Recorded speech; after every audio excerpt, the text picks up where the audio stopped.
The wind howls across an endless white expanse. Ice stretches beyond the horizon, a crystalline desert that swallows the land. The temperature hovers at 30 below zero. A small flame flickers in the distance, the only warmth for 100 miles. Around this improbable fire, huddled figures wrapped in thick furs stamp their feet against the cold. Their breath hangs in the air, suspended like their very existence, fragile, temporary, defiant. These are not modern humans seeking adventure. This is not a polar expedition gone wrong. This is home. For hundreds of thousands of years, this was humanity's greatest challenge. Not just survival against the elements, but survival against something far more terrifying. Other humans who would do anything to secure the most precious resource of all: warmth. The story of ice has been told many times, but always through the lens of nature's cycles.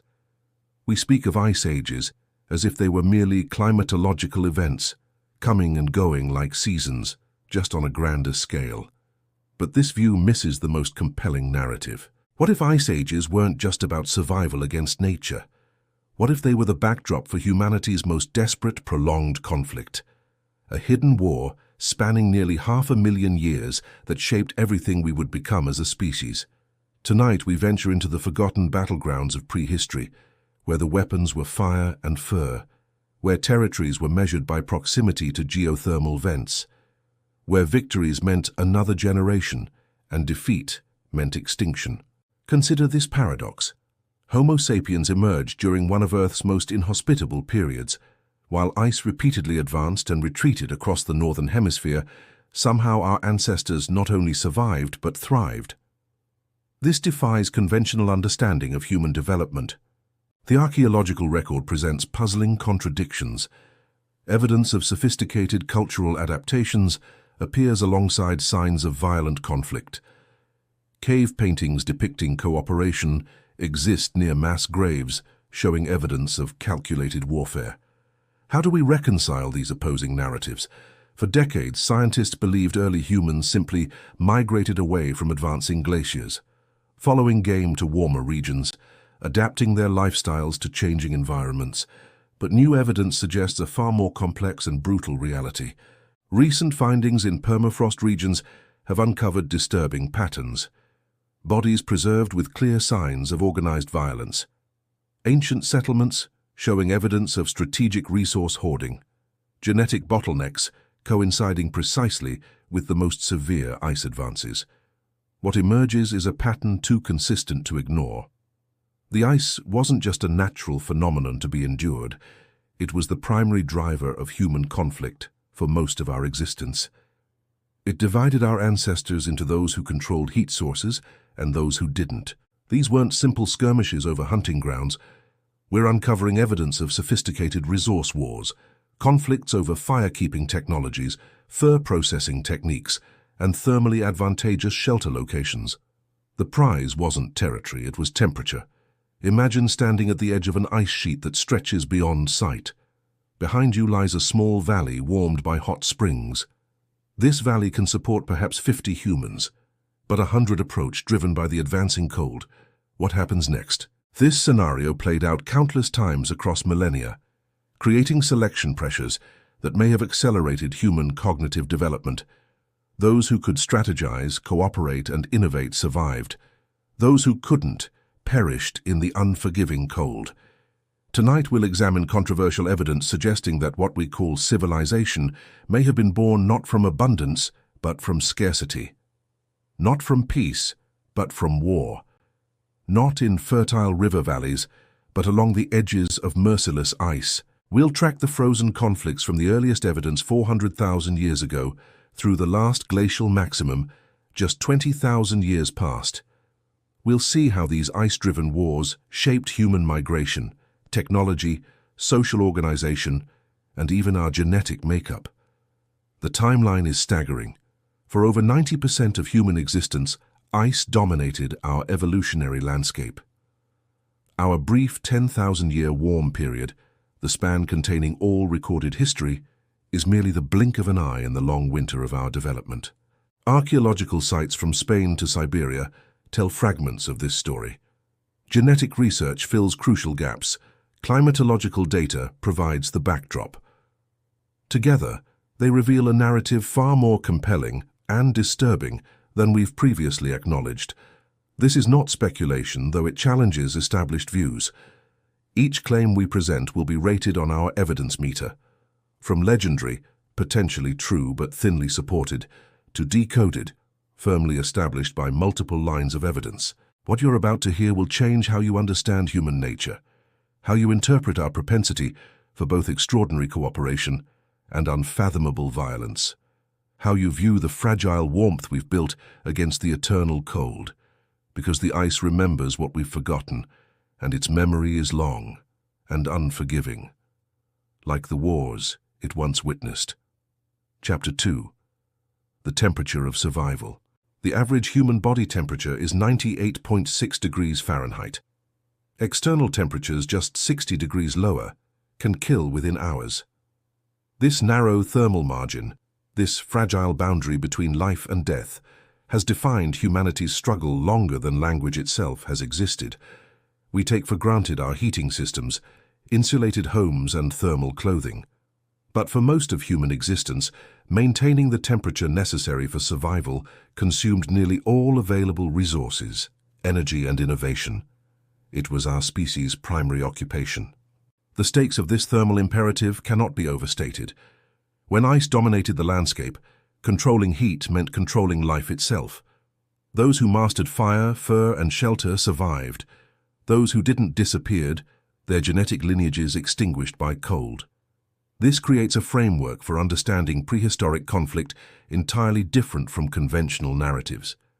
Most archaeological interpretations assume resources like food drove human competition. But what if the most precious resource was simply warmth? Consider the caloric requirements during extreme cold. A human in sub-freezing temperatures requires up to 5,000 calories daily just to maintain body heat. That's double the normal requirement. Now, multiply that across a clan of 30 individuals.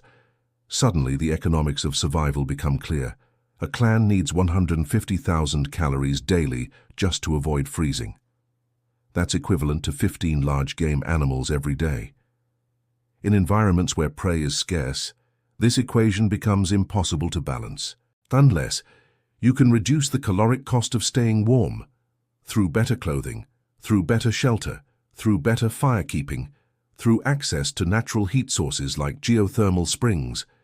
These become the true wealth of the Ice Age. And what happens when two clans both need the same hot spring, when both require the same fire-maintaining technology, when both seek the same cave system that offers natural insulation? The mathematics of survival becomes the mathematics of conflict. Emerging evidence suggests these thermal resource wars weren't just occasional. They were constant, strategic, and sophisticated. Recent analysis of prehistoric weapons shows many were designed not primarily for hunting, but for human combat. Isotope analysis of preserved remains indicates patterns of nutritional stress coinciding with evidence of violent death. This suggests desperation-driven conflict rather than territorial expansion. People fought not to conquer, but simply to avoid freezing. What makes this framework so powerful is how it resolves long-standing paradoxes in our understanding of human development. Why did humans develop complex social organizations earlier than ecological pressures would seem to require? Thermal warfare provides an answer. Cooperative defense of heat resources would have required sophisticated social structures, leadership, planning, division of labor. The foundations of what we now call civilization may have emerged not from agricultural abundance but from thermal scarcity. Similarly, our capacity for both extreme violence and extraordinary altruism makes more sense through this lens. Within the thermal group, sharing and self-sacrifice enhanced survival chances for all. Outside it, elimination of competitors became a mathematical necessity. This dual nature, cooperation within, competition without, is encoded in our psychology. We instinctively categorize others as in-group or out-group. We feel empathy for those we consider us and suspicion toward them. These are echoes of the ice. If this framework is correct, it has profound implications for how we understand ourselves. Our social structures, moral instincts, and even our technological development may have been shaped primarily by thermal warfare rather than by the factors we've traditionally emphasized. The evidence suggests this thermal conflict hypothesis answers questions conventional theories cannot. Why did humans develop clothing technologies of extraordinary complexity tens of thousands of years before writing? Because thermal survival demanded it. Why do we find evidence of sophisticated trading networks extending hundreds of miles during periods when conventional theories suggest humans were simple hunter-gatherers? Because thermal resource sharing created resilience against local cold snaps. Why do we see evidence of ritual burial alongside signs of cannibalism in the same cultural contexts? Because in-group members were sacred, while out-group competitors represented both threat and potential caloric resource in desperate times. This isn't simply academic revision. It fundamentally changes how we must view ourselves. If we are children of the ice, shaped by thermal warfare, then our current civilization exists in environmental conditions entirely foreign to our evolutionary context. For 400,000 years, scarcity of heat was our constant reality. Now we live with abundance unimaginable to our ancestors, yet our instincts, fears, and social structures still bear the imprint of that desperate cold. We're running Ice Age software on modern hardware. Understanding this disconnect may be crucial for addressing contemporary challenges. From resource conflicts to climate change responses, from wealth inequality to tribalism. These may all be expressions of thermal warfare instincts playing out in a post-scarcity world. The stakes of this investigation extend beyond correcting the historical record. If we've misunderstood what shaped us, we've likely misunderstood what drives us, and what might save us from ourselves in the future. As we explore the evidence for the frozen wars, consider what it means if we're right. Our civilization isn't the triumph over nature we've assumed. It's a brief thermal anomaly, a moment of warmth in a planetary history dominated by ice. What happens when the ice returns, as it inevitably will? Will our thermal abundance create resilience, or will we revert to the brutal mathematics of survival that shaped our species for hundreds of millennia? The answer may determine humanity's future, because despite all our technology, all our progress, we remain creatures defined by temperature, 98.6 degrees Fahrenheit, requiring external heat sources to survive in most of Earth's environments. The children of ice, forever seeking warmth. Chapter 3. The long winter begins. 400,000 years ago, Earth entered the Illinoisan glaciation. Ice sheets up to a mile thick advanced across North America and Eurasia. Sea levels dropped by hundreds of feet. Global temperatures plummeted, and humanity faced its greatest test. This wasn't the first ice age, but it was the first to be witnessed by beings we might recognize as human. Homo heidelbergensis had emerged, with brains nearly as large as our own. They created sophisticated tools, used fire, and likely possessed complex language. Yet this emergence coincided with Earth's descent into one of its most hostile phases, a cruel evolutionary joke. Just as humans developed the cognitive capacity to understand their predicament, the world became more unforgiving than ever before. The timing creates a compelling question. Did large brains evolve despite the ice or because of it? Was the extreme environmental pressure a barrier to overcome, or the very forge that created our intelligence? The evidence increasingly suggests the latter. Archaeologists have long puzzled over a particular pattern in the fossil record.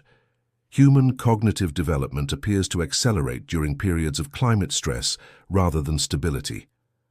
Major leaps in tool technology consistently align with rapid climate deterioration.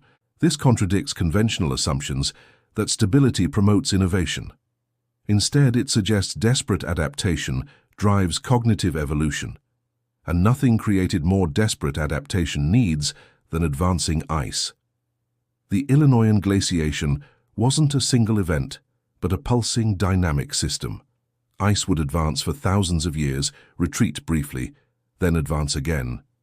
Each pulse creating new selection pressures, each retreat allowing population expansion into newly habitable territories.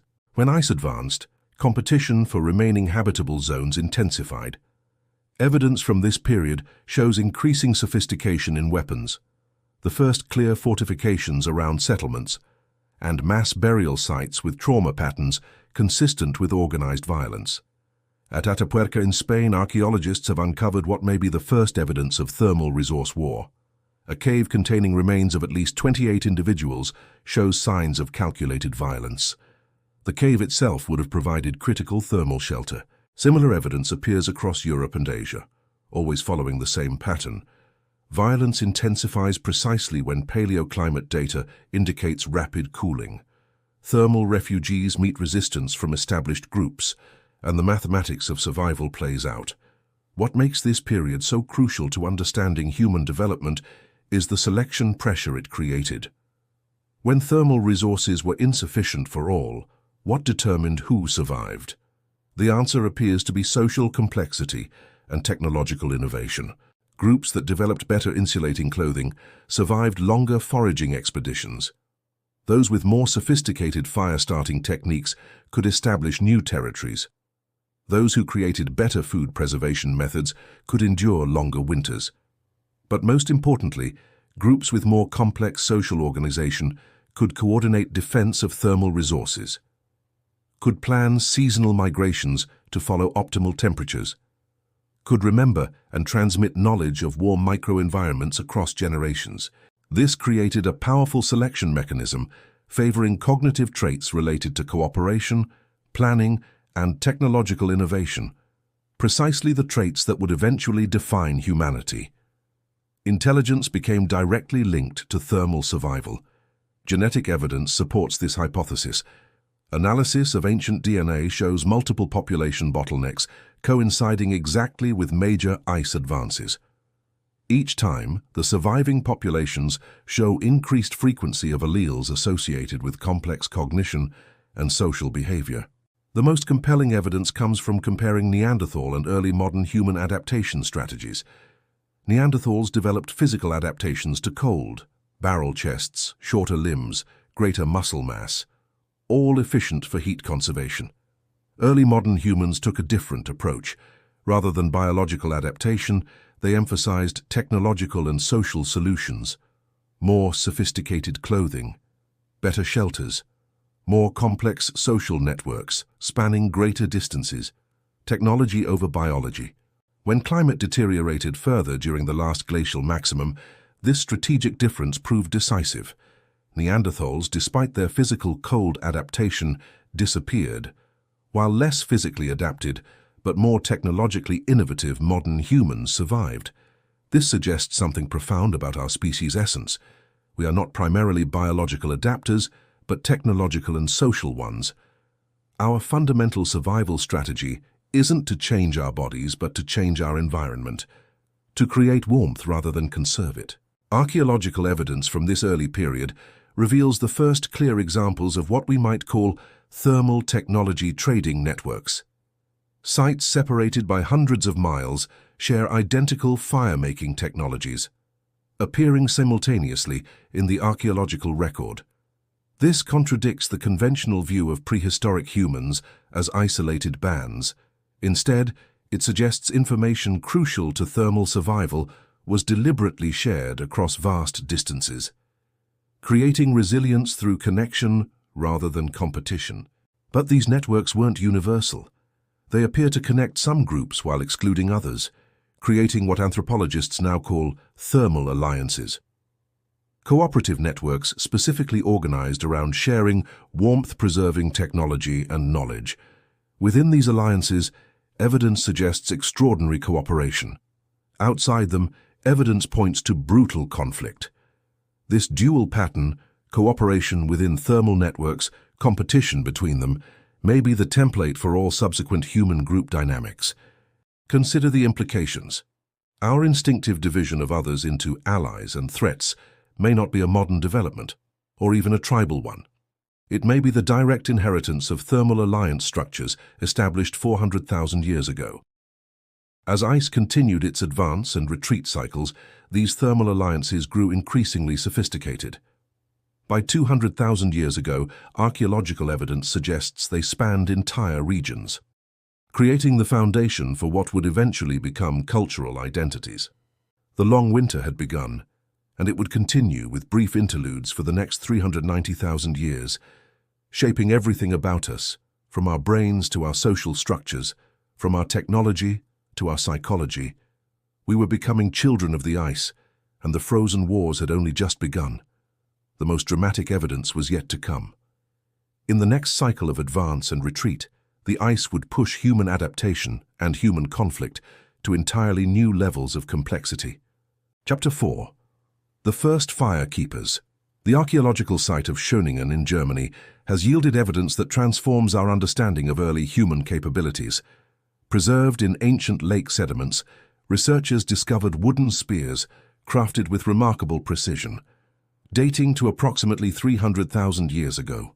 These weren't crude implements, but carefully balanced weapons designed with an understanding of aerodynamics, the center of gravity placed exactly in the front third of each spear. The same design principle used in modern javelins, technology that shouldn't exist yet. More puzzling still, these weapons were found alongside the butchered remains of dozens of horses, but not young or weak specimens. These were prime, healthy adults. Prey that should have been beyond the hunting capabilities of Middle Pleistocene humans. The conventional explanation is that these represent advancement in hunting technology, but a closer examination reveals something far more significant. These weapons weren't optimized for bringing down game. They were designed to be used against other humans. The spear's design, particularly their weight distribution, makes them more effective against stationary targets at closer ranges. Ballistic analysis suggests they were optimized for defending fixed positions rather than for hunting mobile prey. They were garrison weapons. What fixed position would early humans need to defend so desperately they'd develop specialized weaponry? The answer lies a few meters away in the same archaeological layer, the preserved remains of what may be the world's oldest permanent hearth. This wasn't a simple campfire. It was a sophisticated clay-lined pit designed for long-term fire maintenance, with evidence of continuous use spanning decades. This wasn't just fire use. This was fire husbandry, the deliberate, sustainable cultivation of heat. The combination of advanced weapons and sophisticated hearth technology at the same site cannot be coincidental. This wasn't just a settlement. It was a thermal fortress, a place where fire was kept alive permanently and defended with specialized weaponry. Similar sites have now been identified across Europe, each following the same pattern. Sophisticated hearth technology, defensive weapons, and typically positioned near features that would enhance thermal efficiency: south-facing cave openings, windbreaks, water sources. These sites represent a revolutionary advancement. For the first time, humans weren't just using fire opportunistically. They were maintaining it permanently, creating fixed thermal resources worth defending, worth killing for, worth dying for. The emergence of permanent firekeeping changed the dynamics of prehistoric conflict. No longer were all humans equally vulnerable to the cold. Now there were haves and have-nots, those with permanent fire and those without. The first true resource inequality. This thermal inequality created unprecedented social pressure. Those without permanent fire faced a brutal choice: attempt to create their own fire-keeping technology, difficult without existing fire to work from, trade for fire access, or take it by force. Evidence suggests all three strategies were employed. Some sites show signs of violent destruction. Others reveal trade goods clustered around hearth areas. Still others display rapid technological mimicry, spreading outward from established firekeeping centers. The most startling evidence comes from genetic studies of ancient remains found near these thermal fortresses. DNA analysis reveals something extraordinary. Many individuals buried as apparent group members were not biologically related to the dominant population. This suggests thermal resources created the first documented instances of human assimilation, individuals from outside groups being incorporated into firekeeping communities, possibly as a result of their bringing valuable skills or resources to exchange for warmth. These thermal communities may represent the first complex social structures, not based primarily on kinship. The first human groups organized around resource control rather than biological relation, the embryonic form of what would eventually become civilization. What makes this evidence so compelling is how it resolves a long-standing archaeological mystery. Why do we find sophisticated social organization emerging tens of thousands of years before agriculture created food surpluses? Thermal warfare provides the answer. The control of fire required complex social coordination, specialized roles for fire maintenance, fuel gathering, fortress defense, leadership structures to resolve conflicts over thermal access, all the hallmarks of social complexity, driven not by food but by warmth. The most provocative evidence comes from cave art dating to this period. Previously interpreted as hunting scenes, new analysis suggests many actually depict conflicts between human groups, with particular emphasis on figures controlling or stealing fire. At Les Trois Frères Cave in France, one famous image shows what appears to be a figure carrying fire, approached by numerous other figures. Previously interpreted as a shaman, this may actually depict a firekeeper surrounded by those seeking thermal access. Similar imagery appears across Europe and Asia, always with the same elements: central figures controlling fire, peripheral figures seeking access, and conflict imagery in close proximity, a pictorial record of the world's oldest resource war. These firekeepers would have possessed power unprecedented in human experience, the ability to grant life through warmth or deny it through exclusion. This power dynamic would have fundamentally reshaped human social relations, creating the first true hierarchy. Evidence for this hierarchy appears in burial patterns. Individuals interred with particular care are consistently found closest to ancient hearth structures, often with distinctive artifacts suggesting elevated status, the first archaeological evidence of social stratification. But perhaps the most chilling evidence comes from sites showing signs of thermal exclusion, human remains found just outside the protective radius of ancient settlements. Individuals who apparently died of exposure within sight of warmth. The first documented refugees. These thermal refugees appear in increasing numbers as the ice advanced, creating pressure that would eventually transform not just human society, but human biology itself. Those who couldn't secure thermal access through technology, trade, or conquest simply didn't survive. This created selection pressure unlike anything in previous evolutionary history, not just for physical cold adaptation, but for cognitive abilities related to fire technology, social negotiation, and strategic thinking. The ice was literally selecting for intelligence. The evidence becomes even more compelling as we move forward in time, to approximately 250,000 years ago, when the most severe phase of glaciation began, and with it, the most remarkable adaptation in the archaeological record. At a site in present-day Ukraine, archaeologists have uncovered something that shouldn't exist, a structure built entirely of mammoth bones, carefully interlocked to create a dome-shaped dwelling, capable of housing up to 30 people in the depths of glacial winter. Thermal efficiency analysis of this structure reveals its genius. The mammoth bones provided exceptional insulation. Their curved shape created ideal dome aerodynamics against prevailing winds, and their mass retained heat generated inside. It was a thermal masterpiece. More remarkably, the bones came from over 140 individual mammoths, far more than could have been hunted by a small human group. This wasn't opportunistic use of available materials. This was systematic resource gathering specifically for thermal engineering. And most significantly, the structure shows signs of having been burned and rebuilt multiple times, not accidentally, but deliberately. Evidence of attacks. The thermal fortress had become valuable enough to be targeted for takeover. The frozen war was escalating. Similar structures have now been identified across the Mammoth Steppe, from France to Siberia, always with the same pattern. Exceptional thermal efficiency, evidence of defense, signs of attack, and rebuilding. The signature of ongoing thermal conflict. What emerges is a picture of increasingly sophisticated thermal warfare, no longer simply competition for natural heat sources or basic fire, but complex strategies to create, defend, and capture artificial environments of unprecedented thermal efficiency. The mammoth bone structures represent a quantum leap in human technological capability. They are, in essence, the world's first artificial environments, spaces where humans controlled temperature independently of external conditions.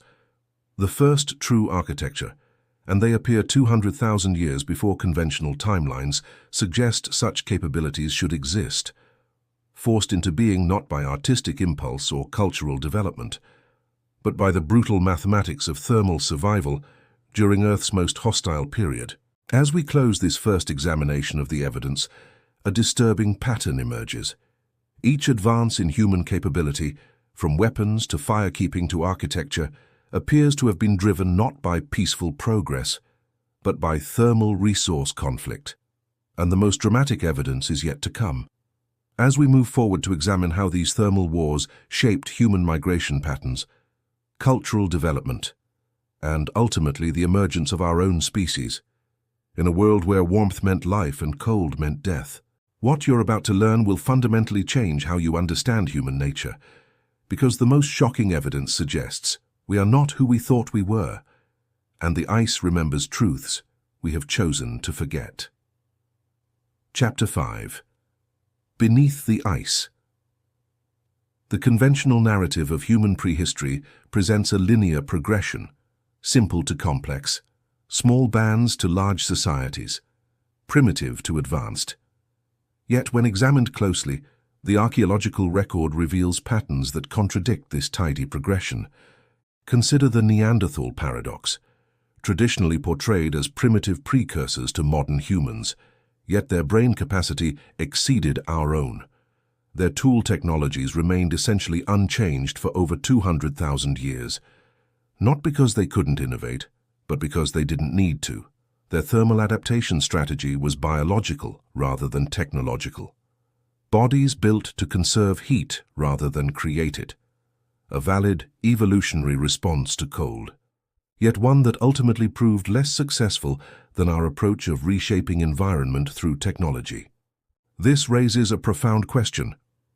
Was technological advancement inevitable, or was it forced upon us by thermal competition?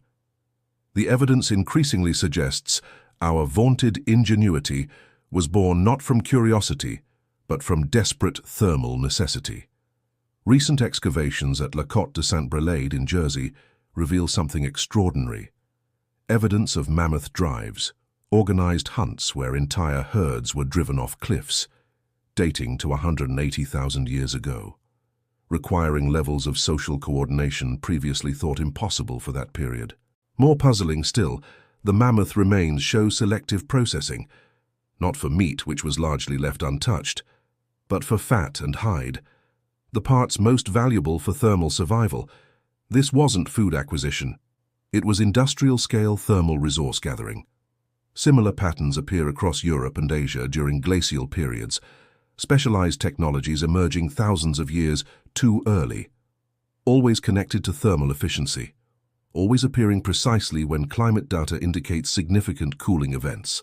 The standard timeline suggests bone needles, crucial for creating insulated clothing, first appeared around 40,000 years ago. Yet specimens from Denisova Cave in Siberia push this back to at least 50,000 years, with tantalizing fragments suggesting even earlier origins. This technological timeline contradiction appears repeatedly. Complex weaving technologies, evidenced by impressions on clay, sophisticated adhesives requiring multi-step processing at controlled temperatures, all appearing during the most severe cold periods. But the most significant contradiction involves settlement patterns.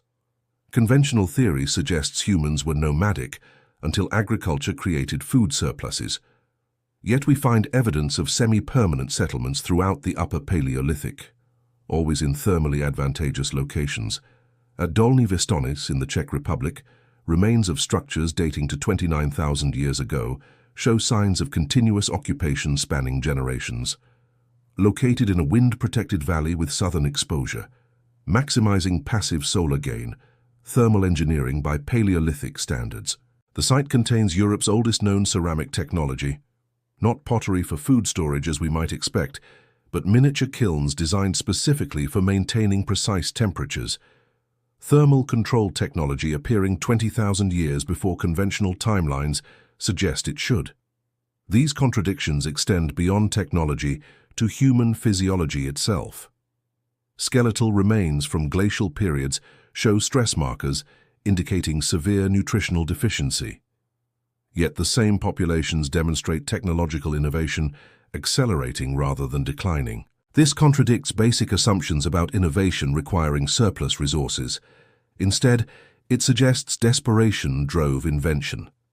That thermal competition created such extreme selection pressure that cognitive advancement occurred despite physiological stress, not after it was resolved. Perhaps the most puzzling contradiction involves population density patterns. Logic suggests humans would concentrate in the warmest available regions during glacial advances. Yet we find evidence of populations deliberately remaining in marginal zones despite severe thermal stress. At Megafauna in Ukraine, multiple mammoth bone structures housed significant populations throughout the last glacial maximum. Despite nearby regions offering milder conditions, why remain in an area requiring extraordinary effort to maintain thermal viability? The answer appears connected to another contradiction. These thermally stressed areas show evidence of resource wealth entirely unrelated to temperature. Specialized materials for tool-making, pigments for symbolic expression, items valuable enough to justify the thermal cost. This suggests an economic calculation we haven't previously recognized in Paleolithic populations: willingness to endure thermal stress in exchange for control of non-thermal resources. The beginning of cost-benefit analysis, of investment, of proto-economic thinking. Genetic evidence presents its own contradictions. DNA analysis from glacial period remains shows greater diversity within thermal fortress sites than between geographically separated populations, suggesting movement between groups based on skills rather than kinship. This contradicts the standard model of prehistoric human grouping and suggests instead a kind of thermal meritocracy, where individuals with valuable skills could gain admission to thermally secure communities regardless of biological relation. Competence over kinship. Archaeological anomalies further complicate the picture.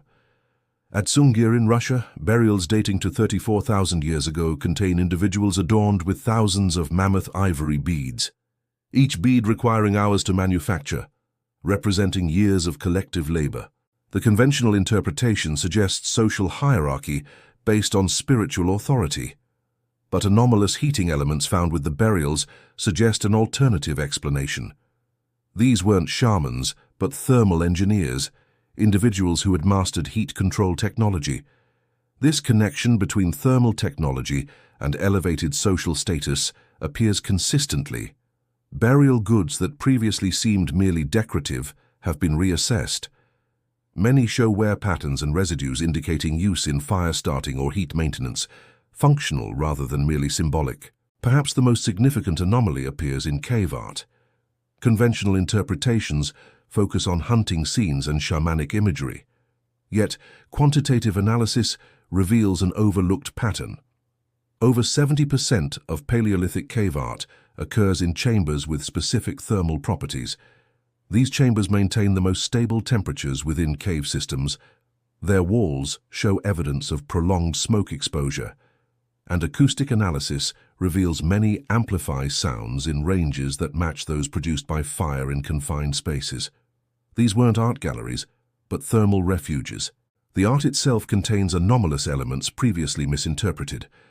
What archaeologists labeled abstract symbols show remarkable similarity to modern thermodynamic diagrams, depicting airflow patterns, convection currents, the physics of heat transfer, thermal knowledge encoded as art. At Lascaux, infrared scanning has revealed hidden layers beneath visible paintings. These underlayers contain repeated patterns previously invisible, geometric designs placed precisely where they would be illuminated by firelight, creating the effect of moving flames when viewed by firelight. This suggests a purpose beyond aesthetic expression or hunting magic. These may have been instructional spaces, where thermal knowledge was recorded and transmitted. The world's oldest technical manuals written in the language of symbolic representation. The contradictions and anomalies converge around a central insight. Thermal management wasn't merely one aspect of Paleolithic life. It was the organizing principle around which all other aspects revolved, the technological, social, and cognitive foundation of humanity. This reframes human development entirely. We weren't driven primarily by food acquisition, as traditionally assumed, but by thermal competition. Our distinctive traits, technological innovation, complex social organization, abstract thinking, evolved specifically to solve thermal challenges. The evidence contradicts our perception of ourselves as creatures shaped by abundance, and suggests instead we are creatures shaped by scarcity, not by opportunity, but by crisis, not by peace, but by thermal warfare spanning hundreds of millennia. And the most disturbing anomalies are yet to come. As we examine evidence suggesting thermal resource competition may have driven not just innovation, but replacement, the systematic elimination of alternative human lineages less adept at thermal warfare. Chapter 6. Echoes of fire myths from every continent share a curious commonality. Stories of fire theft, tales of heat taken from gods or rival tribes, narratives centered around the desperate acquisition of warmth. Could these be cultural memories of prehistoric thermal conflicts? The Greek Prometheus steals fire from the gods. Aboriginal Australians tell of the theft of fire from the selfish firekeeper crow. In Norse mythology, fire is obtained through trickery from the giant Hrymnir. These aren't merely similar, they're structurally identical. Each involves fire possessed by a powerful entity, stolen by a hero figure, followed by punishment and suffering, then ultimately transformation. This isn't the pattern of an invented story. It's the structure of cultural trauma passed through generations. Thermal war encoded as mythology. These narratives emphasize an element missing from other resource stories. The firekeeper's reluctance to share isn't portrayed as simple greed, but as maintaining cosmic order, as though fire distribution represented an existential choice rather than merely resource allocation. In the Rig Veda, Matarishvan steals fire not for cooking or light, but specifically to allow humans to survive the cold. That mortals might live is the exact phrasing. A thermal survival narrative preserved in humanity's oldest religious texts. Indigenous Arctic peoples maintain legends of the long darkness, when cold beings battled warm beings for dominance of the world. These weren't metaphorical monsters, but distinctly humanoid entities. Different tribes of humans fighting for thermal control during glacial periods. When examined chronologically, these myths show evolution matching archaeological evidence. Earlier versions emphasize simple fire theft. Later variations introduce sophisticated firekeeping technology. The myths evolved precisely as the thermal technology developed. More compelling still, isolated cultures with no contact preserve nearly identical thermal conflict narratives. Amazonian tribes describe ancient wars over fire control despite having no experience with extreme cold. Cultural memories preserved despite geographical transitions. But myths alone prove nothing. What elevates these narratives from curiosity to evidence is their correlation with archaeological findings that conventional frameworks struggle to explain.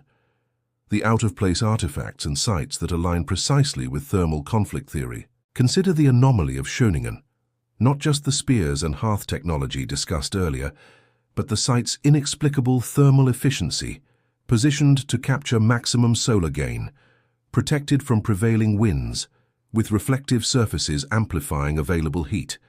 This level of environmental engineering shouldn't exist 300,000 years ago, unless thermal competition was driving innovation at rates far exceeding conventional estimates.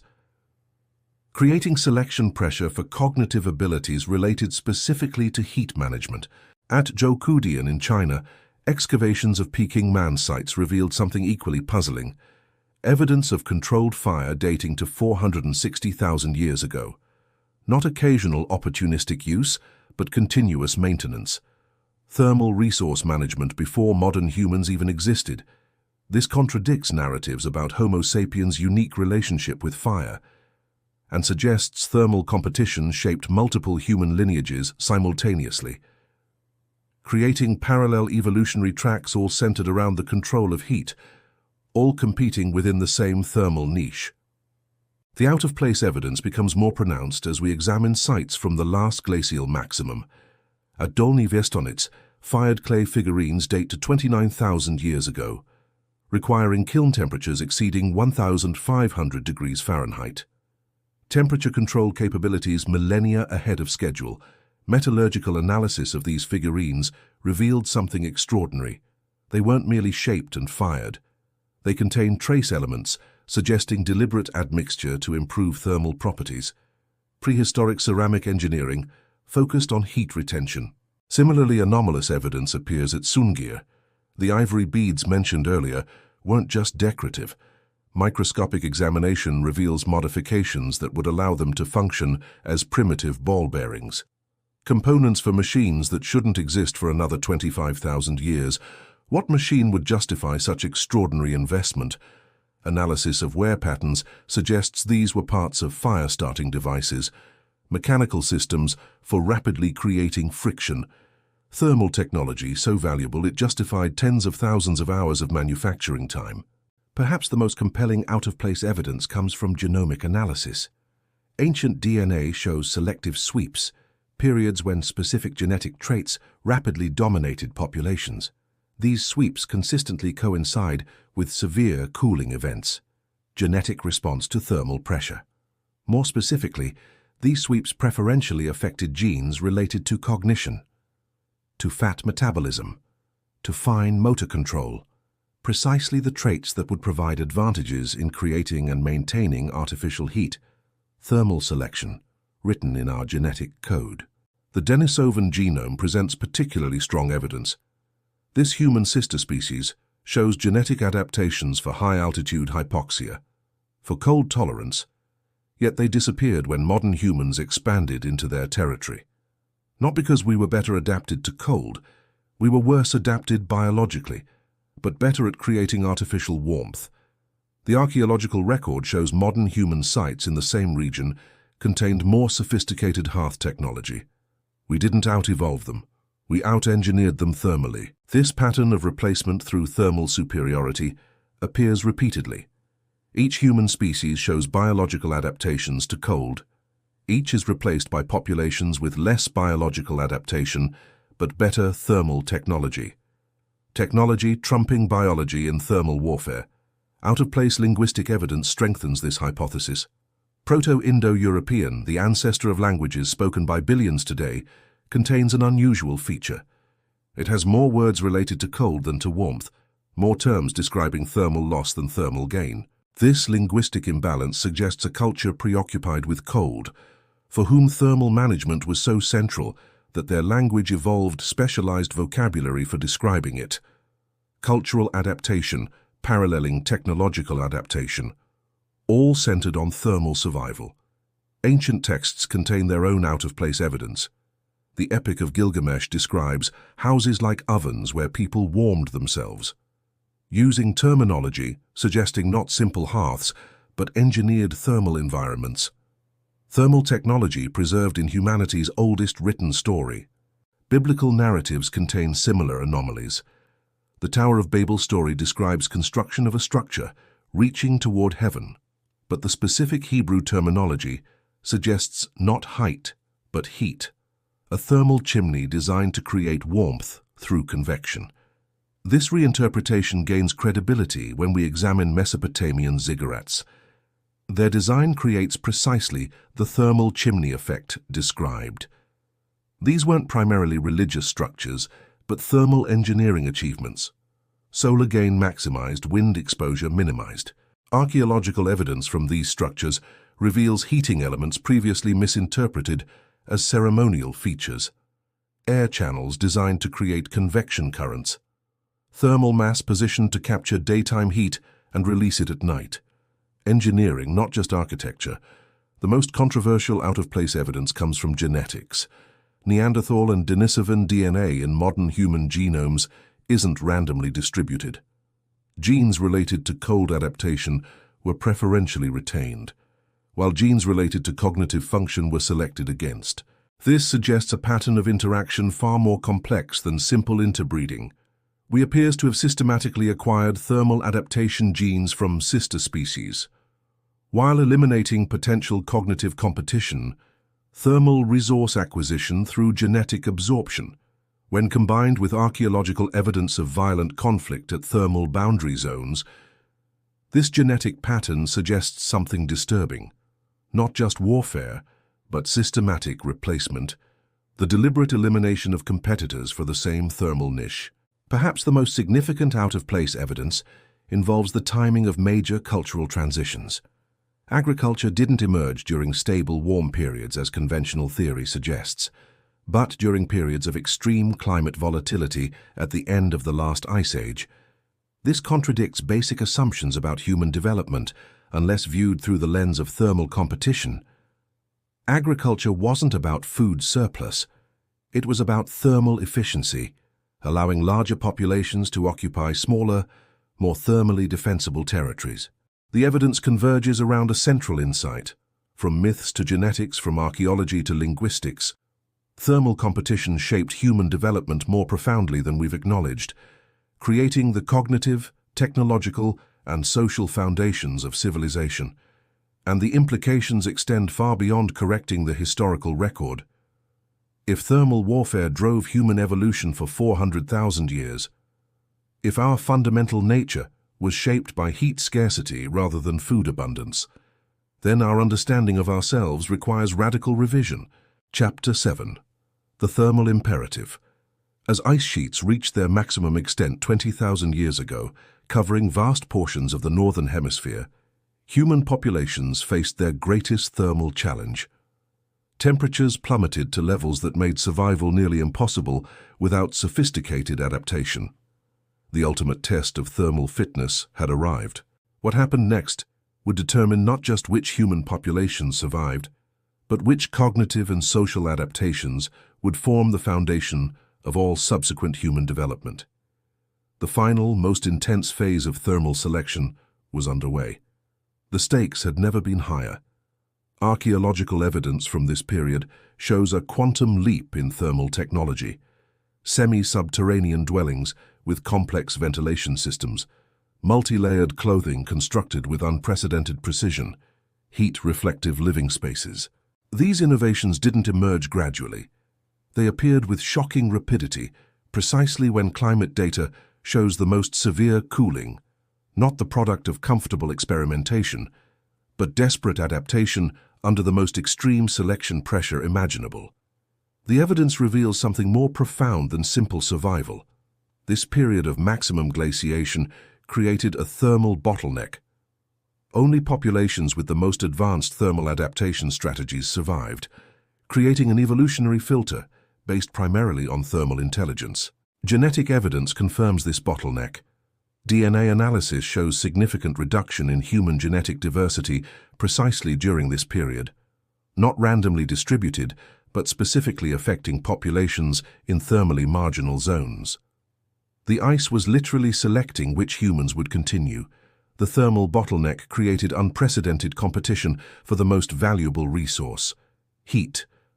Archaeological evidence shows fortification of thermally advantageous sites intensifying dramatically, defensive structures becoming more sophisticated, evidence of violence escalating. At Předmostí in the Czech Republic, remains of over 20 individuals show clear evidence of violent death, all concentrated around what appears to be a sophisticated hearth structure.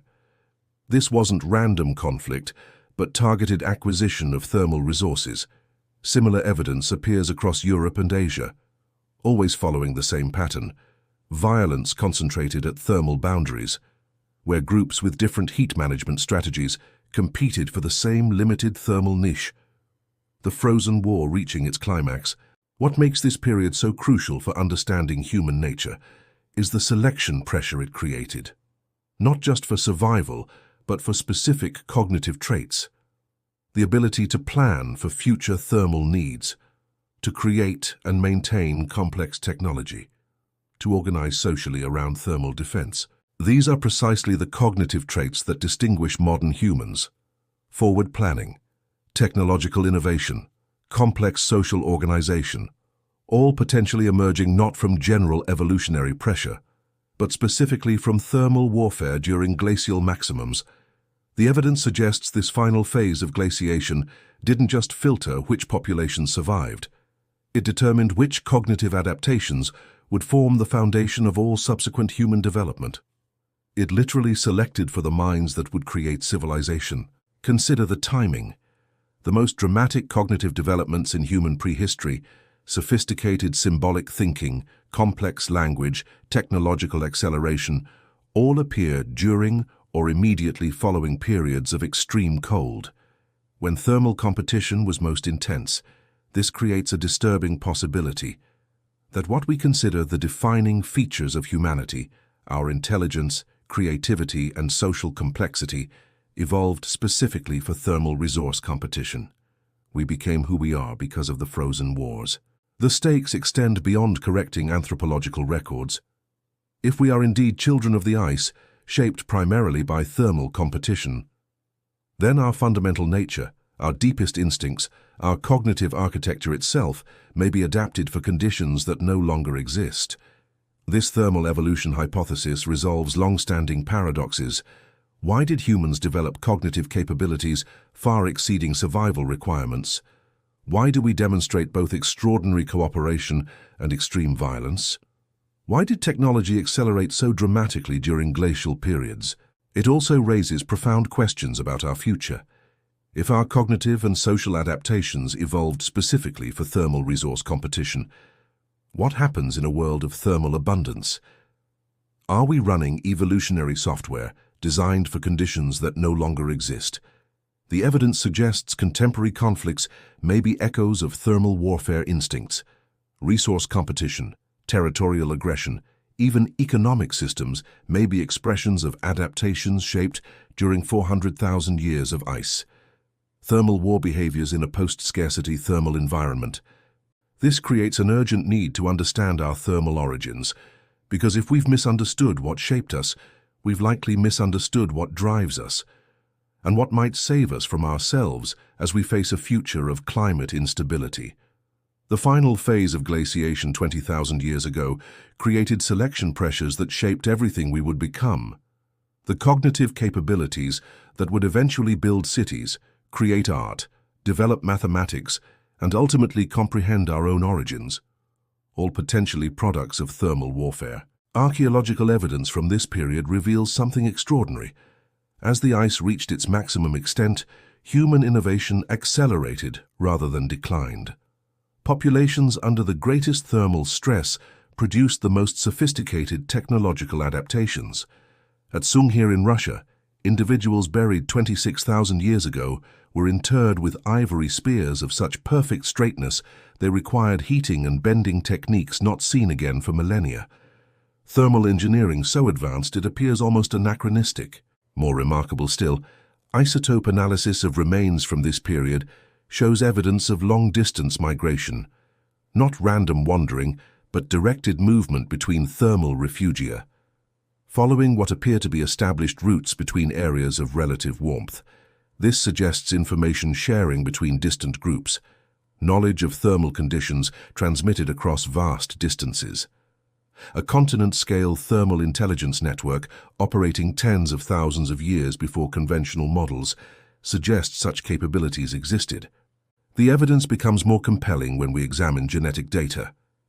DNA sequences from this period show selection for genes associated with abstract thinking, long-term planning, and social cohesion. The cognitive foundation for managing complex thermal adaptations. What's most striking is the specificity of this selection. These weren't general intelligence improvements, but targeted enhancements of precisely the cognitive abilities needed for thermal survival. Evolution sculpting minds specifically adapted for Ice Age conditions. As temperatures reached their lowest point, the archaeological record shows evidence of what can only be described as thermal specialization. Different human groups developing distinct approaches to the same fundamental problem: generating and maintaining heat. Some populations focused on perfecting insulation technology, creating multi-layered clothing of unprecedented complexity. Others developed sophisticated heat generation strategies, designing hearths that could maintain stable temperatures with minimal fuel. Specialized thermal adaptation approaches. This specialization created both opportunity and conflict. Trade networks emerged to exchange different thermal technologies, while boundaries between thermal territories became increasingly contested, creating the conditions for both maximum cooperation and maximum competition. The combination created an evolutionary pressure cooker, selecting simultaneously for cooperation within thermal groups and competition between them. The psychological foundation for humanity's complex social nature, our capacity for both extraordinary altruism and extreme violence. What makes this period so crucial for understanding human development is how it resolves the paradox of human nature, our contradictory tendencies toward both empathy and cruelty, toward both selflessness within groups and ruthlessness between them. All products of thermal selection. The stakes escalate further when we consider what followed the glacial maximum. As temperatures began rising around 15,000 years ago, humans emerged from the thermal bottleneck with cognitive capabilities far exceeding survival requirements. Thermal warriors suddenly without a war. This transition period shows remarkable archaeological patterns. The first evidence of monumental architecture appears. Complex symbolic systems emerge. Long-distance trade networks expand dramatically, all within a few thousand years of retreating ice. Göbekli Tepe in Turkey presents the most dramatic example. Massive stone structures requiring coordinated effort of hundreds of individuals, appearing almost immediately after the thermal pressure relaxed, as if cognitive capabilities developed for thermal warfare were suddenly redirected. This suggests something profound about the origins of civilization. Our capacity for monumental collective effort didn't evolve for monument building. It evolved for thermal survival during glaciation, then found new expression when that pressure diminished. The evidence points toward a troubling conclusion, that what we call civilization, our art, architecture, technology, and social complexity, represents thermal warfare adaptations repurposed after the ice retreated. The children of ice building with fire in a warming world. If true, this creates an existential question. Are we fundamentally thermal warfare creatures? Is our cognitive architecture optimized for conditions that no longer exist? And most critically, what happens if those conditions return? Climate models suggest Earth's current warm period is an anomaly. For most of human existence, ice has dominated the planet, and will again. The Holocene, the 10,000-year warm period containing all recorded history, is merely a brief thermal intermission. If our fundamental nature was shaped by thermal warfare, if our deepest cognitive adaptations evolved for Ice Age conditions, then our current civilization exists in an environmental context entirely foreign to our evolutionary design. We are thermal warriors in a temporarily warm world. This creates the most urgent stakes of all. Understanding our thermal origins isn't merely academic, it's existential. Because if we are indeed children of the ice, our response to future climate changes, whether warming or cooling, will be filtered through thermal warfare psychology. Recent climate destabilization may be triggering ancestral responses. Resource hoarding, territorial aggression, and technological competition potentially representing thermal warfare behaviors activated by environmental stress. Ice Age software running on modern hardware. The final evidence from the glacial maximum reveals our most disturbing insight yet. As temperatures reached their lowest point, multiple human species competed for the same thermal niche. Neanderthals, Denisovans, and early modern humans all struggling for warmth. Only one survived. Not because we were better adapted to cold, biologically we were less adapted than our cousins, but because we developed more sophisticated social and technological approaches to thermal management. We won the frozen war. Archaeological evidence from contact zones shows something chilling. Not just competition, but systematic replacement. Modern humans didn't simply outcompete sister species. We absorbed their thermal adaptations through selective interbreeding, then eliminated them as competitors. This raises the most disturbing question of all. If thermal warfare drove us to replace other human species, if our cognitive architecture evolved specifically for heat competition, what will we do when faced with future thermal scarcity? Because the ice will return, it always does. And when it comes, will we remember the lessons of our frozen past? Or will we repeat the thermal wars that shaped us? The answer may determine whether humanity survives the next great freeze. And new evidence suggests the next phase may be more complex than we've imagined, as we've uncovered artifacts that challenge not just when the thermal wars occurred, but how they were fought, and who or what may have been involved. Chapter 8: Clash of Theories, Explaining the Ice.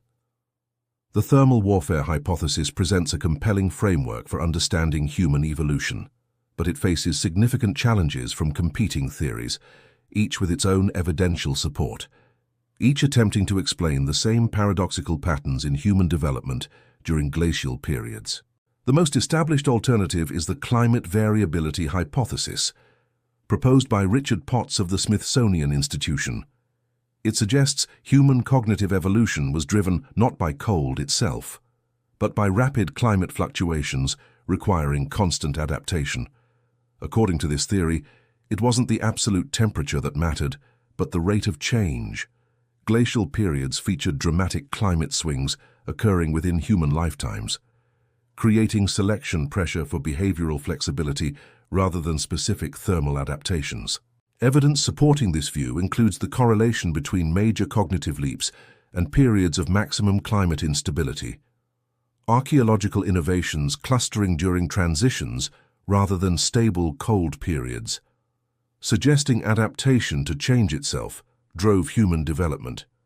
This theory explains certain patterns the thermal warfare hypothesis struggles with, particularly the continuation of innovation during interglacial periods.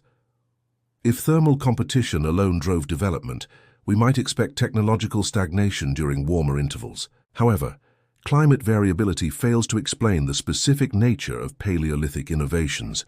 Why focus so intensely on thermal technology if adapting to general change was the evolutionary pressure? Why develop complex firekeeping systems rather than diverse resource strategies? More significantly, it doesn't account for the evidence of violent conflict specifically concentrated around thermal resources. The pattern of fortified hearth sites, defensive weapons, and trauma evidence suggests something more specific than general adaptive flexibility. A second competing framework is the social brain hypothesis, championed by Robin Dunbar. It proposes human cognitive evolution was driven primarily by the challenges of living in increasingly complex social groups. Intelligence evolved for social navigation, not environmental adaptation. This theory points to the correlation between brain size and social group size across primates, suggesting our expanded cognitive capacity evolved specifically to manage larger social networks, to remember relationships, track obligations, and detect deception. Evidence includes neuroimaging studies showing brain regions associated with social cognition expanded disproportionately in humans, and ethnographic data suggesting even in modern hunter-gatherer societies, social complexity exceeds ecological demands. The social brain hypothesis explains aspects of human psychology that thermal competition alone cannot. Our extraordinary sensitivity to social cues, our intrinsic motivation to conform to group norms, our sophisticated theory of mind capabilities. Yet it struggles to explain why social complexity increased so dramatically during glacial periods specifically. If social navigation was the primary evolutionary driver, why did human groups grow larger and more complex precisely when resources became more scarce? This is where thermal warfare offers a potential synthesis. Perhaps social complexity wasn't competing with thermal adaptation, but serving it. Larger, more sophisticated social groups may have emerged specifically because they provided thermal advantages. Archaeological evidence supports this integration.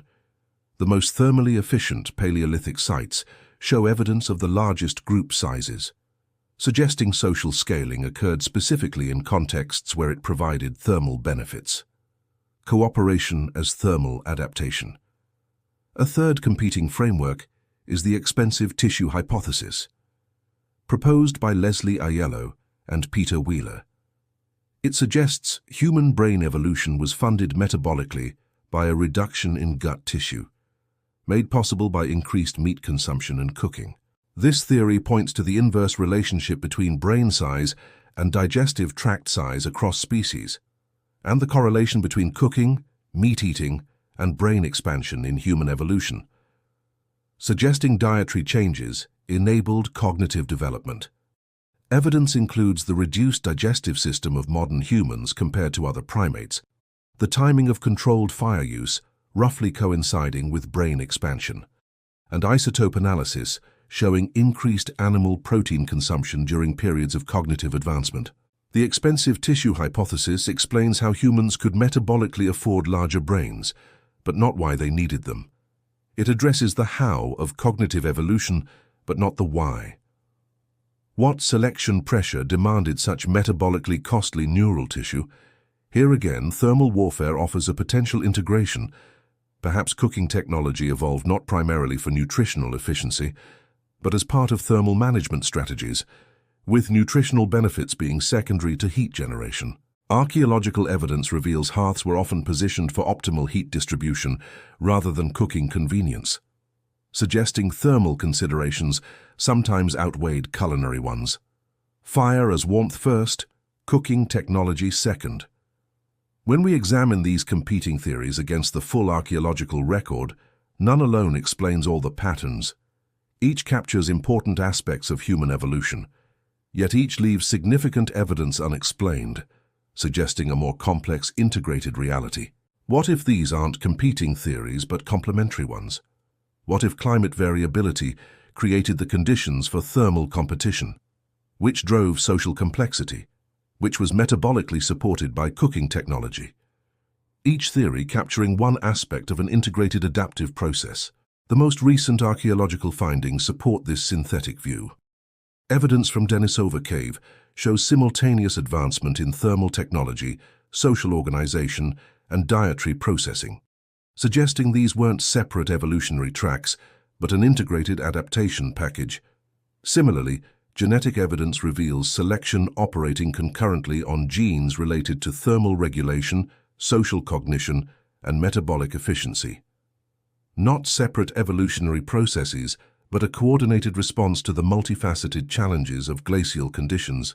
This integrated perspective resolves apparent contradictions, explaining why innovation continued during interglacial periods, adaptive flexibility.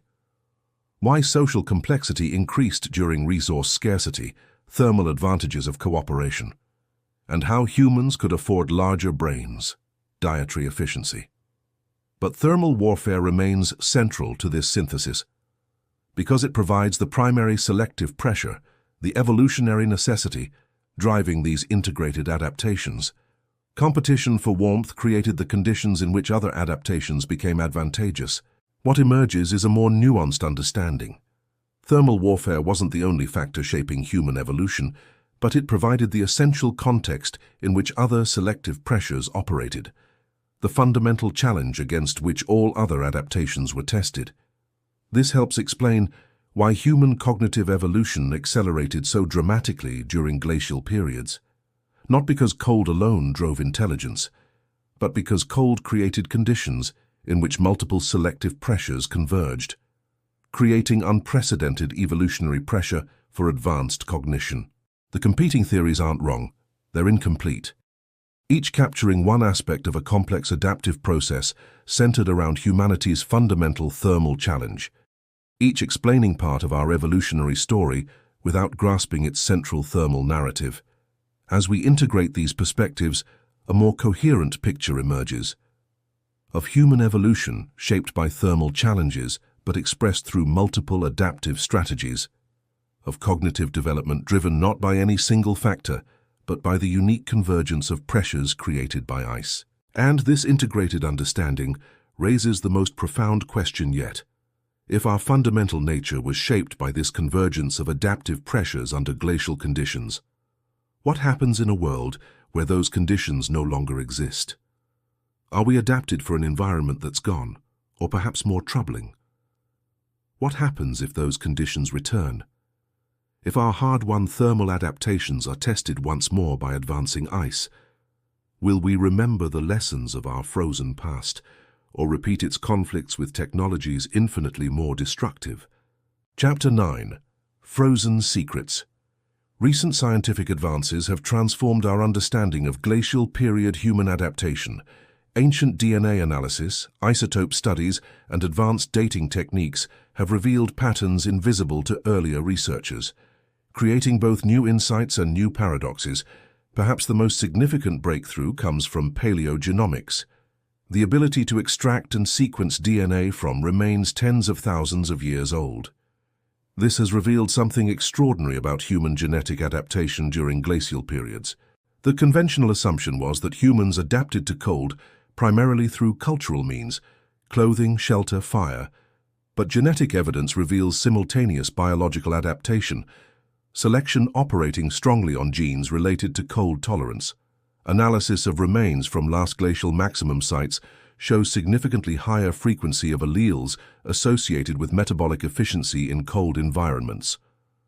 With fat processing, with thermogenesis, cultural adaptation was occurring alongside biological adaptation. This creates our first major paradox. If humans were adapting biologically to cold, why invest so heavily in cultural adaptations? If cultural adaptations were sufficient, why continue biological evolution? The traditional dichotomy between biological and cultural adaptation appears false. The answer seems to be that biological and cultural adaptation worked synergistically, cultural innovations reducing selective pressure in some areas while increasing it in others, creating a complex feedback loop between genes and technology. For example, evidence suggests clothing technology reduced selection for body hair and increased selection for fine motor control. Fire technology reduced selection for dietary adaptations and increased selection for cognitive traits related to fire maintenance. This gene culture coevolution proceeded at rates far exceeding traditional evolutionary timescales, creating adaptive packages that combined biological and technological elements, neither purely genetic nor purely cultural, but an integrated biocultural adaptation to cold. New isotope analysis techniques have created a second breakthrough: the ability to track individual human movements across lifespans through chemical signatures preserved in teeth and bones. This has revealed migration patterns previously invisible. The results contradict conventional assumptions about Paleolithic mobility. Rather than random wandering or simple seasonal migrations, we find evidence of strategic movement between thermal resource zones, individuals traveling hundreds of miles specifically to access unique thermal resources.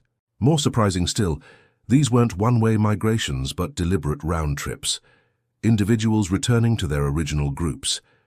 This suggests something more complex than simple resource acquisition, perhaps knowledge transfer, thermal technology exchange. This creates our second paradox. Why would groups struggling for thermal survival send individuals on long-distance journeys? Why risk precious human resources?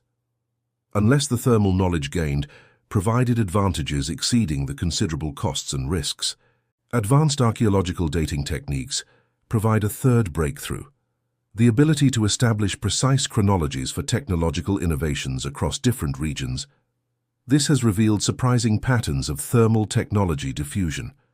Rather than gradual diffusion from centers of innovation, we see evidence of simultaneous adoption across vast distances, key thermal technologies appearing almost simultaneously at sites thousands of miles apart, far faster than physical human movement could explain. This creates our third paradox. How did thermal innovations spread so rapidly across Paleolithic populations? Before writing, before established trade networks, before any known communication systems capable of transmitting complex technical knowledge?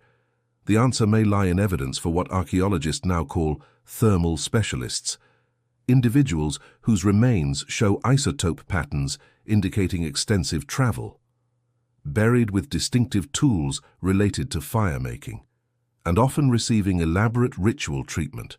These appear to be dedicated knowledge transmitters, individuals whose specific social role was the acquisition and dissemination of thermal technology. The world's first engineers, Their expertise so valuable, it justified both their mobility and their elevated status. New microscopy techniques have revealed another breakthrough: the ability to identify minute wear patterns on Paleolithic tools, distinguishing between those used for hunting, processing plants, working hides, and importantly, manipulating fire. This analysis has shown something unexpected. Many tools previously categorized as hunting implements show wear patterns consistent with fire management, specialized implements for adjusting embers, separating fuel, and controlling airflow to flames. More surprising, the most carefully crafted implements, those showing the greatest investment of time and skill, were often fire tools rather than hunting weapons. Suggesting thermal technology, not food acquisition, received the greatest technological investment. This creates our fourth paradox. Why would humans facing survival pressures invest more in thermal tools than in food acquisition technology? Unless thermal regulation, not nutrition, was the primary limiting factor for survival. The answer appears to lie in the energetics of glacial environments. Calorimetric analysis of heat loss in Ice Age conditions suggests humans required more energy to maintain body temperature than to meet nutritional needs. Thermal deficit exceeded caloric deficit. In practical terms, staying warm enough to function required more energy than staying fed enough to survive, creating an environment where thermal efficiency provided greater survival advantage than hunting efficiency. Heat became more precious than food. Advanced climate modeling has provided perhaps the most significant breakthrough: the ability to reconstruct microclimate conditions at specific archaeological sites. This has revealed patterns of human settlement directly contradicting conventional theories. Rather than concentrating in the most food-rich environments, Paleolithic populations consistently selected settlement locations, maximizing thermal advantage. South-facing slopes, wind-protected valleys, areas with stable year-round temperatures, often despite poorer food resources. More telling still, when climate models show rapid temperature declines in specific regions, archaeological evidence shows corresponding increases in technological innovation. Thermal stress directly correlating with cognitive advancement, cold literally driving intelligence. This creates our fifth and most profound paradox. If thermal pressure drove human cognitive evolution, if our intelligence itself is largely a product of cold adaptation, what are the implications for human cognition in a warming world? New neurological research suggests troubling possibilities. Studies of cognition under different temperature conditions show certain types of complex problem-solving and long-term planning are actually enhanced under moderate cold stress and diminished in prolonged warm conditions. This aligns with evidence that major intellectual and cultural advancements throughout recorded history have often emerged from cooler climates or during cooler periods, creating the disturbing possibility that our cognitive architecture itself may be optimized for conditions we're now eliminating. The paradoxes compound when we consider the massive brain expansion that characterized human evolution. The conventional explanation emphasizes social complexity or ecological challenges, but thermal regulation provides a more direct metabolic explanation. The human brain consumes approximately 20% of our total caloric intake, while representing only 2% of body weight. It's extraordinarily energetically expensive, yet also generates significant heat as a byproduct of its metabolism. It's essentially an internal heating system. New research on brain temperature regulation suggests our enlarged brain may have provided dual benefits: enhanced cognition and increased internal heat generation, intelligence and warmth from the same metabolic investment, cognitive and thermal adaptation simultaneously. This creates our final paradox. Was human intelligence partially a thermal adaptation? Did our defining feature, our cognitive capacity, evolve not just for problem-solving, but for heat generation? Are we smart partially because being smart kept us warm?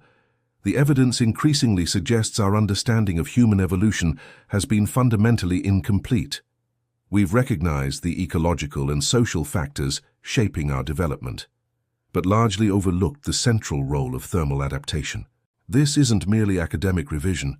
if thermal adaptation was central to human evolution, if our fundamental nature was forged in ice rather than abundance, then our self-conception as a species requires profound reconsideration, because the paradoxes converge around a disturbing possibility: that modern civilization exists in environmental conditions entirely foreign to our evolutionary design, that we are running Ice Age cognitive software in an increasingly warm world, with unpredictable consequences.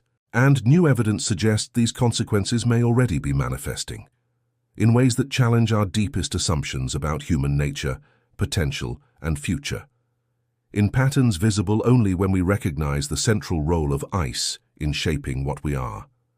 Chapter 10. Children of Ice, the Thermal Legacy. The evidence has led us to a profound revelation. Human nature, as we understand it, is fundamentally a thermal adaptation.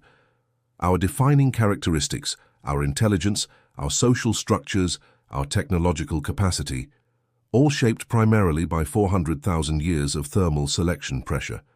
This isn't speculative. The correlation between advancing ice and cognitive development is too consistent to be coincidental. The relationship between thermal stress and technological innovation too direct. The connection between cold environments and human flourishing too persistent. What emerges is a startling inversion of conventional understanding.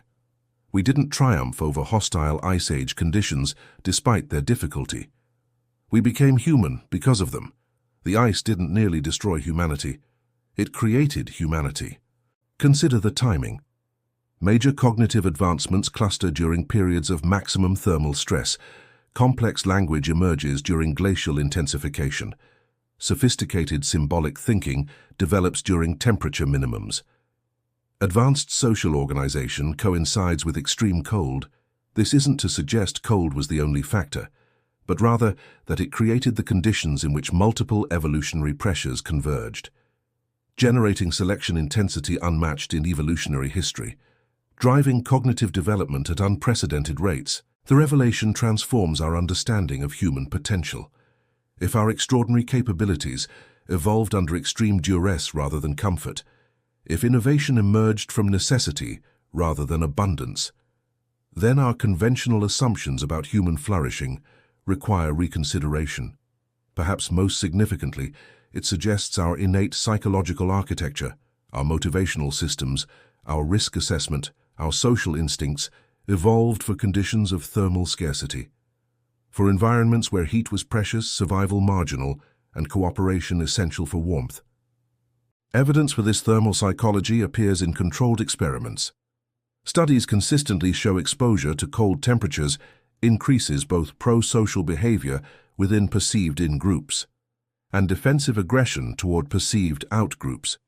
Thermal stress activates ancient social algorithms. More tellingly, even subtle thermal cues affect moral judgment. Participants holding warm beverages show greater interpersonal warmth in psychological tests, while those in cooler environments demonstrate stricter boundary enforcement. Temperature literally shapes our ethics. This thermal psychology manifests in linguistic patterns worldwide. Warmth universally associates with positive social interactions, cold with social rejection. These aren't arbitrary metaphors, but reflections of our evolutionary history. Thermal experience encoded in language itself. The revelation extends to our technological development. The archaeological record shows thermal technology consistently preceded and enabled other innovations. Fire mastery preceded cooking. Shelter engineering preceded agriculture. Clothing technology preceded metallurgy. This suggests thermal control wasn't merely one human adaptation among many. It was the foundational adaptation that made all others possible, the technological prerequisite upon which all subsequent human development depended. Perhaps most profound is the revelation about human intelligence itself. Our cognitive architecture appears specifically optimized for thermal problem solving, for predictive modeling of temperature changes, for long-term planning around heating resource needs, for thermal innovation. Evidence from neuroimaging studies shows brain regions involved in long-term planning and tool use activate more strongly during thermal challenges than during other survival tasks. Our neural circuitry itself appears optimized for thermal problem-solving. This helps explain why human intelligence so dramatically exceeds apparent survival requirements. Our cognitive capabilities weren't selected merely for basic survival, but for solving the extraordinarily complex problem of maintaining optimal temperature across seasonal and millennial climate cycles. The thermal revelation resolves long-standing paradoxes in human development, why we demonstrate both extraordinary cooperation and extreme violence, why we developed complex social structures before agriculture, why our intelligence so dramatically exceeds ecological requirements. All these paradoxes find resolution in thermal adaptation. Cooperation ensured collective warmth. Violence secured thermal resources when necessary. Social complexity maximized thermal efficiency. And intelligence provided thermal advantage through technological innovation. The evidence converges around a central insight. We are not primarily food-seeking creatures who incidentally require warmth. We are heat-seeking creatures who incidentally require food. Thermal beings, whose primary evolutionary challenge was temperature, not nutrition. This represents a Copernican revolution in our self-understanding. Just as Earth isn't the center of the universe, food acquisition isn't the center of human evolution. Our defining adaptation was thermal, not nutritional. We evolved primarily around hearths, not hunting grounds. The implications are profound. If we are indeed children of ice, our current civilization exists in environmental conditions entirely foreign to our evolutionary design. Our psychological and social adaptations evolved for scarcity, not abundance, for cold, not warmth. This may explain persistent patterns in modern behavior otherwise difficult to understand. Our tendency to overconsume resources despite knowledge of consequences. Our tribal divisions despite abundant evidence of their cost. Our struggle with long-term planning despite cognitive capability. These aren't merely cultural problems, but manifestations of thermal adaptation psychology operating in non-thermal contexts. Ice Age software running on modern hardware. Creating maladaptive behaviors when the environmental inputs no longer match evolutionary assumptions. The most compelling evidence for this thermal legacy appears in our response to climate change. Our collective difficulty addressing this existential threat may stem from our evolved psychology. We're adapted to fear cold, not warmth, to value immediate thermal security over long-term sustainability. In essence, we're using cognitive architecture designed for Ice Age survival to address post-industrial problems, with predictably poor results. Our thermal adaptations that once ensured survival now threaten it in a radically different environmental context. Yet understanding this thermal legacy offers hope as well as challenge. If we recognize the evolutionary origins of our psychology, we can design interventions that work with our thermal adaptations rather than against them, that redirect Ice Age instincts towards sustainable outcomes. The evidence suggests specific approaches, framing climate action in terms of resource security rather than sacrifice, emphasizing local and immediate benefits rather than global and distant ones, engaging our evolved capacity for thermal ingenuity towards sustainable heating and cooling. Most importantly, recognizing our nature as children of ice allows us to understand both our extraordinary capabilities and our troubling limitations. To see both our technological brilliance and our psychological blind spots as products of the same evolutionary history. This thermal understanding offers a unifying theory of human nature, explaining our paradoxical tendencies toward both cooperation and conflict. Our extraordinary innovation alongside destructive consumption, our capacity for foresight alongside our struggle with long-term planning, all these seemingly contradictory traits make sense as adaptations to glacial environments, where survival required both fierce defense of thermal resources and extensive cooperation around their use, where innovation meant life and stagnation meant death. The revelation reaches its most profound depth when we consider the future. Earth's climate history suggests our current warm period is an anomaly. For most of human existence, ice has dominated, and eventually the ice will return. When it does, Will we remember our thermal origins? Will we apply our technological capacity toward sustainable heating rather than thermal warfare? Or will we revert to the brutal competition that shaped us, but now with technologies capable of far greater destruction? The answer may determine not just how we survive the next ice age, but whether we survive it at all. Whether the thermal legacy that created us ultimately preserves or destroys us when the cold returns. Because the most important revelation is this: we are not separate from Earth's climate cycles. We are products of them.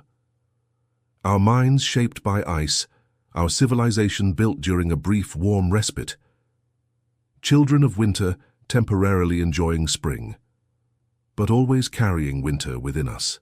This is not just our past, it is our present, and it will be our future. We are and will always be the children of ice, shaped by cold, defined by our response to it, carrying the thermal legacy of 400,000 years of frozen wars in every aspect of our being. And in this knowledge lies both our greatest vulnerability and our greatest strength. Because understanding our thermal origins means finally understanding ourselves, not as we wish to be, but as we truly are. Creatures of ice, temporarily warmed by a civilization we built to keep the cold at bay. The wind still howls across that endless white expanse. Ice still stretches beyond the horizon. The temperature still hovers at 30 below zero. But now, when we see that small flame flickering in the distance, we understand what it truly represents. Not just survival, but becoming. Not just resistance against cold, but transformation because of it.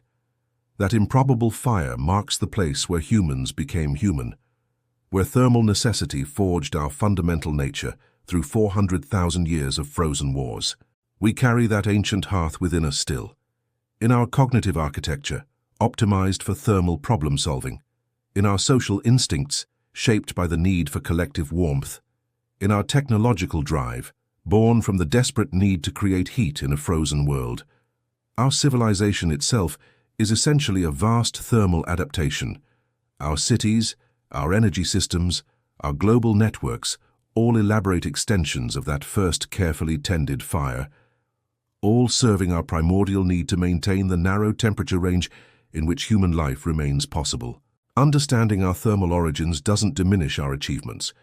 It contextualizes them, revealing how adversity created capability, how scarcity generated innovation, how the most hostile conditions imaginable produced a species capable of reshaping worlds. Perhaps this is the most important lesson of the frozen wars, that our greatest strengths emerged from our greatest challenges, that we became extraordinary, not despite difficulty, but because of it. That comfort may be less important to human flourishing than meaningful struggle. As we face uncertain climatic futures, whether warming or cooling, this thermal understanding offers crucial perspective. We are adapted for challenges, equipped for ingenuity, designed for thermal problem solving. Our evolutionary legacy is one of overcoming impossible climate odds. If you found this journey through humanity's frozen past enlightening, subscribe for more explorations of our hidden history. Because in understanding the thermal warriors we once were, we glimpse the climate architects we must become, carrying ancient fire wisdom into whatever weather awaits.